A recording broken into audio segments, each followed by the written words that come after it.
Hello guys, તો આજે આપણે જોઈશું ડાયાલિસિસમાં કઈ રીતના ટ્યુબિંગ ફિક્સ કરવી, જેનો વિડીયો આપણે પહેલાં ડાયાલિસિસનો મૂકેલો હતો, પણ આજે આપણે મૂકશું એના ટ્યુબિંગનો વિડીયો. તો સૌપ્રથમ આપણે એનું ડાયાલિઝર લઈ લીધું છે, ત્યારબાદ લેશું અમે ટ્યુબિંગને થોડું સ્ટરાઇલ રીતના ફિક્સ કરો તો પેશન્ટ માટે સારું રહે, કેમ કે એનું જેટલું પણ બ્લડ ફિલ્ટ્રેશન થઈને આપણે જેટલું પણ એનો ઓલું કરશું એટલું જ પેશન્ટની અંદર ઇન્ફેક્શન વધારે ફેલાશે. તો સૌપ્રથમ આપણે રેડ લાઇન લઈને એને જોઈન્ટ કરી દીધી ડાયસેપમાં, ત્યારબાદ લીધી બ્લુ લાઇન. અને રેડ લાઇનમાં ખાસ અમુકને અહીંયા જ થતું હોય છે કન્ફ્યુઝન, તો એમાં જે નાનો પોટ હોય છે એ આપણે રાખીશું જ્યાંથી બ્લડ આવતું હોય એ સાઈડમાં, અને ત્યારબાદ એને આપણે કરી દઈશું ફિક્સ.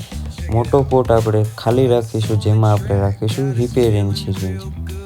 તો એવી જ રીતના આમાં જો સરખી રીતના ફિક્સ કરશો તો તમને પ્રોબ્લેમ નહીં થાય. બાકી ઓન ડાયાલિસિસ કન્ટિન્યુ તમને અલાર્મ અથવા કોઈ બી પ્રોબ્લેમ થઈ શકે છે. ત્યારબાદ આપણે કરીશું ગ્રીન લાઇન ફિક્સ કર્યા બાદ આપણે કરીશું હવે આખા ડાયાલિસિસની ટ્યુબિંગ જે ફિક્સ કરી છે એને એર ફ્રી કરવા માટે સૌપ્રથમ આપણે જેટલા પણ બ્લોકર હોય એ બધા બ્લોકરને ક્લોઝ કરવાના, જેના કારણેથી એર ડિટેક્ટ ન થાય.